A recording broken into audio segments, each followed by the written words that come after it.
this is what really fascinated me, because this is an argument I didn't even think about, and it's great because technology is moving so fast now. I mean, streaming is moving extremely fast, but now AI is coming in. I just read that today, how they were looking at maybe having AI write some shows.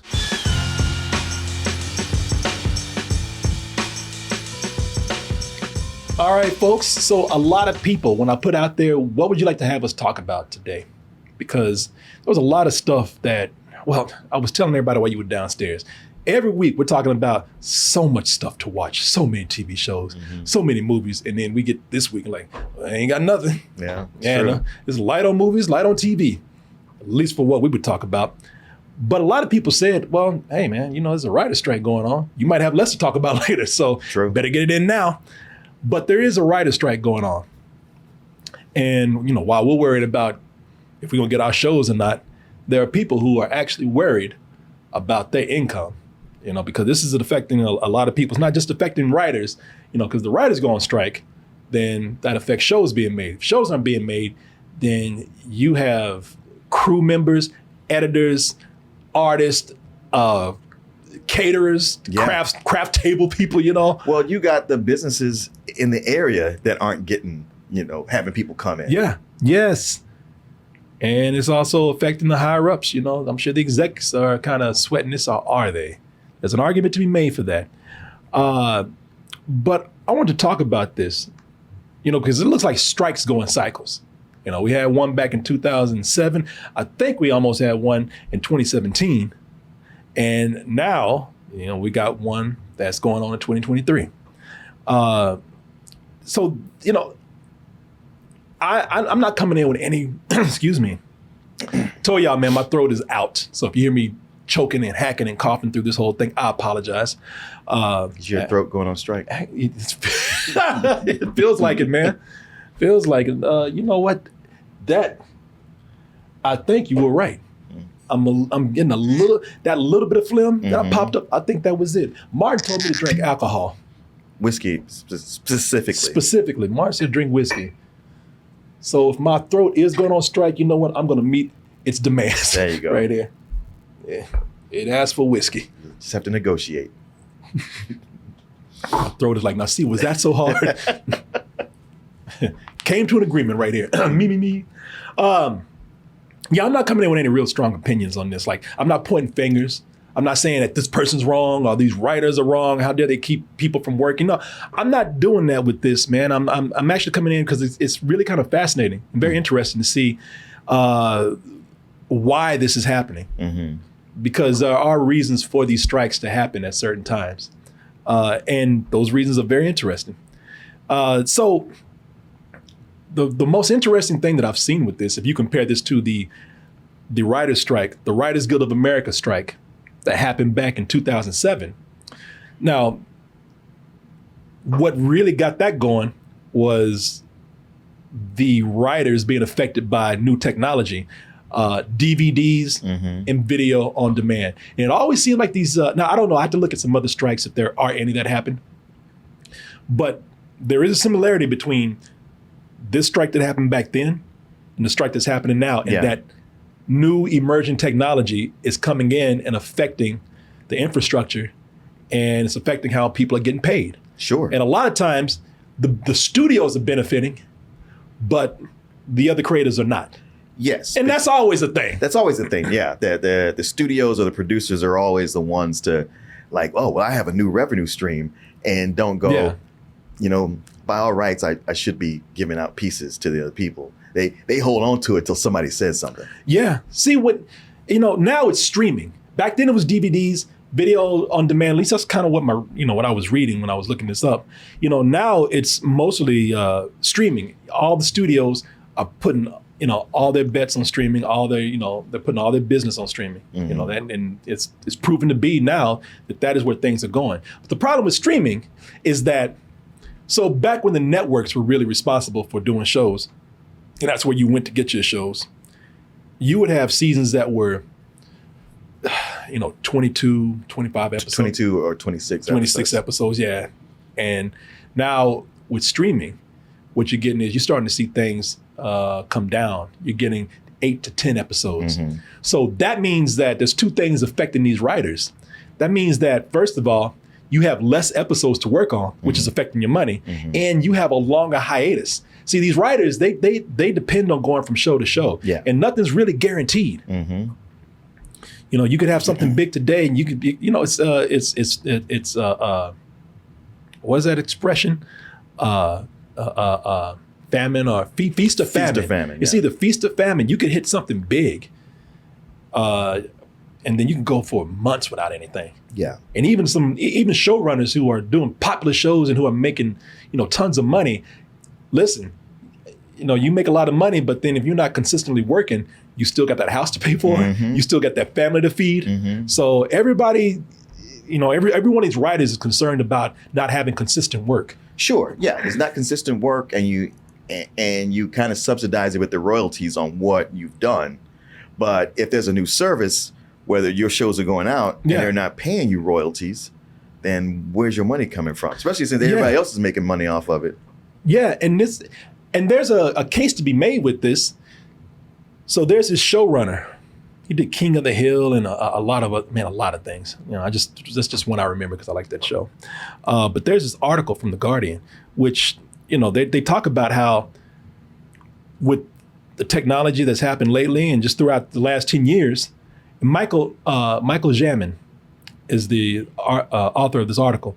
He says that studio profits have increased 39%, but writers' salaries have gone down 4% throughout the years. So there is a disparity there, you know, that's happening. And so I can see why these writers are like, you know, look, we got to jump on this before it gets bigger. Yeah. Because that's what they'll do. You know, studios they'll listen. They're about money, man. All right. And I said I'm not pointing fingers, and I'm not. But we all know that they are very profit driven, and if they can cut corners any way they can, and unless I'm telling you with these studios, unless you ask for it, they won't give it to you. And if you ask for it, they still probably won't give it to you. Yeah, they'll say no at first. You gotta apply pressure. Yes.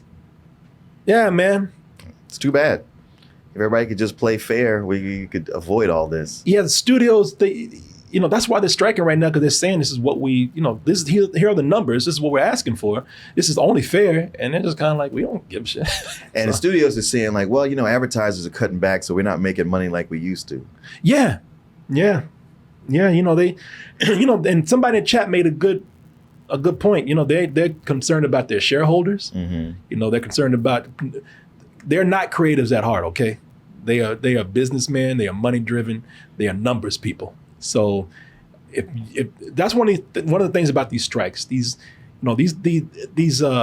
writers will tell you that we're not trying to hurt people. A lot of the people that this will affect are our friends, are our colleagues, and we don't want to go out there and have them, you know, lose any money. But listen, you know, we don't want to lose any money either. Yeah. You know, and with the emphasis that's being put on streaming right now, and it's only going to get bigger. Oh yeah.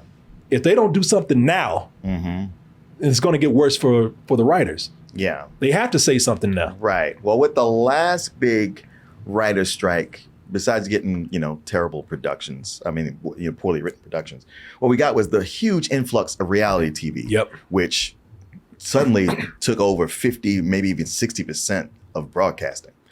And now we got, say, with what used to be HBO Max, it's Max now, just so they can have reality TV on this channel that you've been paying for. You know the difference now?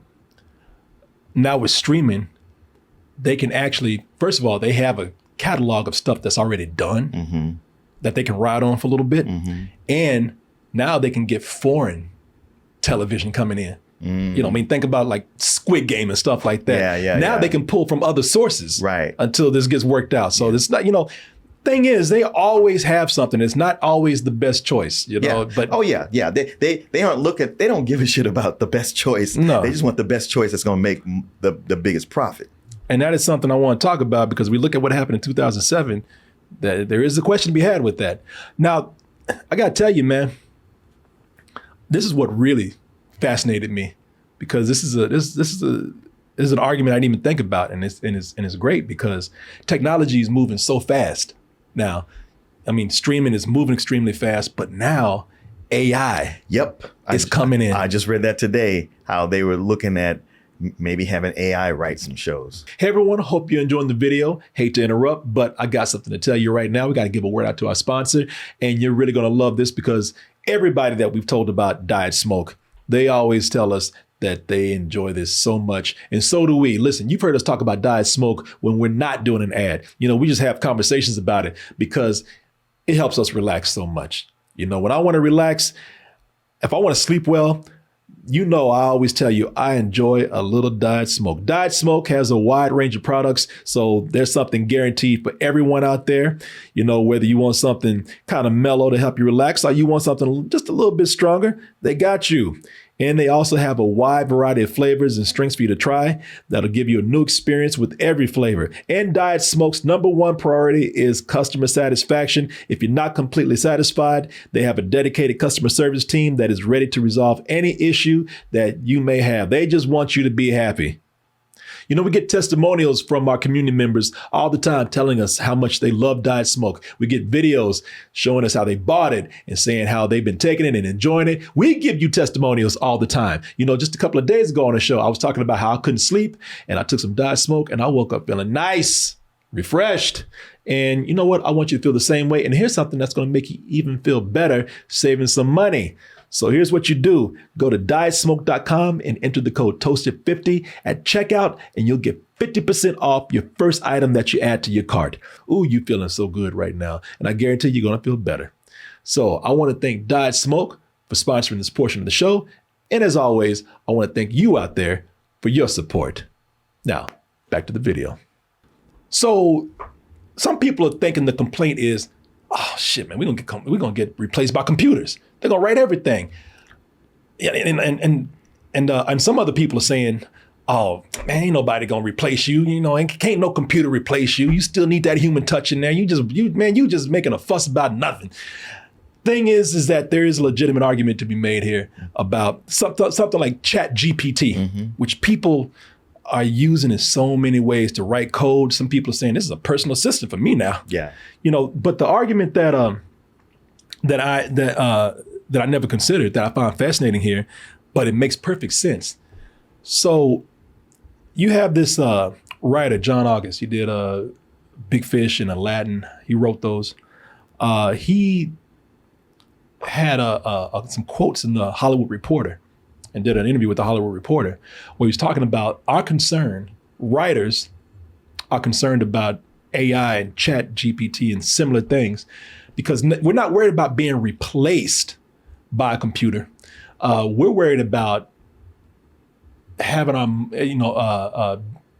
money chiseled away because we don't have full authorship over these stories now. And to give an example, and I'll read you something right here. An executive could actually come up with a script or even a premise or a guideline or something, and then they'll go to a writer and say, all right, can you expand on this? Or can you, write something that's similar to this? But what happens is you're not getting paid for a full script at this point. You're getting paid for coming in and doing an adaptation. Or script doctoring. Or script doctoring. Yeah, so you're not getting paid the full amount that you would for writing a script. And even if you went in and changed everything, they say, well, it's still based on this thing right here. And so we don't have to pay you as much. Here's a quote right here. The challenge is we want to make sure that these technologies are tools used by writers and not tools used to replace writers. The worry is that down the road, you can see some producer or executive trying to use one of these tools to do a job that a writer really needs to be doing. He says here, August says that writers want to make sure that AI-generated scripts can't be considered literary material, which is anything from a treatment to a screenplay that a WGA, a Writers Guild Association member, is that Association of America, Writers Guild of America. That's Writers Guild of America. He says that the Writers Guild of America member would not be hired to write, or as source material, which includes existing IP like books and video games that are adapted. We don't want to be handed something and be told, oh, hey, base what you're supposed to be writing off this short story generated by AI. That raises questions about not only authorship, he says, but also pay rates, because adaptations and rewrites tend to be less lucrative than original works. Doesn't that sound like the old original studio system, where they hire the writers and say like, yeah, we need you to write a boxing picture? Yeah, but at least you'd be paid for writing that. Yeah. You know, you can. No, they would tell you to write something. The difference is that you'd be paid for writing a full script. Yeah. Now, if an AI generates that, they have a loophole. Yeah. And they say the computer wrote that. You didn't. Yeah. You're just coming in and expanding on it. So you're not getting full authorship over this. You see what I'm saying? Yeah. Oh yeah. Yeah. I see.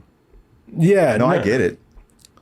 So the big question is, and I'm sure they'll come to some negotiation soon. You know, I don't know what will happen. And honestly, there's bigger things to be worrying about. But of course, people's livelihoods are, affected by this. So for people who are working and, people who aren't some high-paid executive or something, these people who depend on this money, it's not about us getting our show. It's about, making people continue to work, make sure the economy keeps going. Because it's a chain reaction from this. Sure. But as far as, our entertainment does go, will studios learn this time around not to rush out projects? Because we had a moment where there was a writer's strike and it affected a lot of things. Sure. And there were a lot of writers who were apologizing for some of those things that happened at the time. Writers, actors, there was some people coming out like, yeah, because we had to turn in a day before the strike happened, or during the strike, I had to fill in the blanks myself, and I'm not even a writer, I'm the director, know. And I think this was due to the 2007 strike. And mostly it was a lot of movies that we saw back then. Like you said, it was a lot of reality television that was coming up, but a lot of movies that you say, man, why was that movie so bad? Why would that movie fall short of the previous film if it was a sequel? There were a lot of movies at that time that people were saying, this is just not that good. Why? You two do make a charming couple, though. Damaged goods. That's Quantum of Solace. Now, Quantum of Solace is not considered to be one of the favorites among, a lot of critics for this film. And I'm not, talking about anybody that does like it. But, there is something here that where it is said that the script arrived literally 2 hours before the 2007-2008 Writers Guild strike. So it was almost like having a first draft or a second draft and it wasn't supposed to be it wasn't where it was supposed to be. Yeah. Notoriously bad movies were a product of the strike back then. Oh, yeah. Spent $500 million making him indestructible. That's X-Men Origins Wolverine, notoriously bad movie. And a lot of people didn't know this, but you could probably blame the strike for that. They said that this movie they rushed to get this script in before the strike happened. Okay. They also extended some time for rewrites to be completed, but they wanted to complete those after the strike was done. So the movie was just sitting there for a long time, kind of in limbo in a way. That's probably why the movie leaked. Do you remember that? Yes. This movie was famous for being leaked. Yeah. Yeah. And So there was a whole big thing of, if this movie fails, it's because it leaked. And it didn't fail. No, and that's another thing. Would you say it didn't fail? Yeah. No, it made money. Yeah. It made money, and it made money despite that they rushed the script to get it done before the strike, and they rushed it after the strike just because it had been sitting there so long. So I mean, I guess they had nobody to write dialogue for Deadpool, so it just covered his mouth. The merch with the mouth had no mouth. Yeah. Yeah. There were a lot of movies, y'all. The Terminator Salvation. Everybody blamed poor Mac G for that just because of his name. You and your stupid name. Mac G. Of course, somebody named Mac G would come in and mess up the Terminator. I saw a video. This kid was going on, Mac G, listen to that name. You know it's going to be terrible. And he didn't even see the movie. Everybody blamed poor Mac G for that, man. But not my fault. The script needed to be written, man, up and down, but they didn't have time to do it. And they had no real script to go by. Wow. Yeah, a lot of victims from this. Dragon Ball Evolution, boy. This is, we're gonna blame it on the strike. yeah, because Fox, what they did was they knew that they could just, since they saw everybody else doing it, they knew they could just rush out a movie. So that's what they did with this. They had a script that was there, but it'd been sitting up there for a long time, and everybody knew it was bad, and nobody wanted to do anything with it. But they didn't have any movies being made, so Fox said, pull that shit off the shelf. Dust it off. All right, kid, you're up. Me? Really? Yeah. And everybody said, it's shitty. They're like, we don't care. We got to make something. And this was made before. So they just went ahead and filmed it. Yeah. And the director, he went in and apologized profusely for this and admitted like, hey man, it's the strike. I was looking for a payday. Can't fault him for that. No, not at all, man. This is never expect the director to come out and admit that for this movie right here. What you're about to see is top secret. Do not tell my mother. They gotta mean something like a message or like a map. Now I find this funny because this is Terminator, Rise of... You mean Transformers? Terminate this shit. No, I mean what I said, terminate these Transformers. Transformers, Revenge of the Fallen. It's funny because they talk about how this was affected by the writer's strike. And I'm like, well, what's the excuse for the rest of this shit? Exactly. Because that one with the one with Merlin and Harriet Tubman, I'm like, that was worse than this. There's no writer's strike. Yeah, that's the thing. When you keep pulling these up, I'm like, are they just blaming the writer's strike because it was happening around the same time? Because some of these seem like they would have been shitty either way. I'll let the others slide, but this shit, no, man. You had like 5 other movies that came after this that was shittier than this. Yeah, exactly. And Michael Bay, this is the one where he admitted that, all right, this is crap. He said, and he said, listen, the others, I don't know, blame on the writers. But he almost admitted like, now you know better than leave this shit to me, okay? He said, I'm no writer. I'll blow shit up, okay? Because he said the script wasn't done, and I had nothing to work with. Yeah. So he said, I just start blowing shit up. Okay. He literally said, I do explosions, baby. He said, he does. He said, I filled it in with what I do best, okay? So this is what you got here. The rest of that shit, that's y'all's fault. Spielberg produced. Yeah. You guys love him. Yeah, so the thing is Hollywood going to learn from this? Because there's, you have all these directors talking about how terrible these movies are, and the studios seem to back them up on that. Like, okay, you're talking shit, no non-disclosure here, let people know, blame on the strike, we get it, and you're right. But a lot of these movies still made money, and that's the problem. Yeah. The studios don't care. They're like, that man. The only reason why the studios talk shit about Dragon Ball is because it failed. It was a box office failure. But you said it. Wolverine made money. Yeah. Transformers made money. Terminator, I'm thinking made a little money, but that fell off kind of quickly. But so I don't know if they'll learn anything from this, man, because what is the lesson to be learned? I mean, if you're talking about quality, yeah, there's a lesson to be learned. If you're talking about making money, ain't shit to be learned. It's like, we'll still get by. They keep making Terminator movies, and they're never any good. And every time they go like, no, this is the one, though. Yeah. Can we make a Terminator come back and kill these movies? Every time a director gets ready to make one of these movies, come back and send a Terminator after his ass. Yeah. Kill him. Yeah, man. So I don't know what's going to happen from this point, but it was especially the AI aspect of this, man. Right. And they're going to try it. Oh yeah. I mean, and we'll get some AI movies. I get the business part of this with the studios. I get the writers, but the writers have to come in and really say something and stop this. They got to jump on it ahead of time because they're the ones that are going to get screwed. Oh yeah. So I completely get it, man. Completely get it with them. So yeah, I thank y'all for actually wanting to hear about this because I didn't know a whole lot about it, and I found it, like I said, very fascinating. With everything that's happening. Well, that last big strike went on for like 150 some days. Yeah. But man, think about 2007 and think about now. Technology is moving so crazy. Oh, it is. It is crazy fast. Well, the thing is, TV shows are going to start shutting down fast. It's like the late night talk shows. Like they're dark right now. Yeah, they're running reruns. Yeah.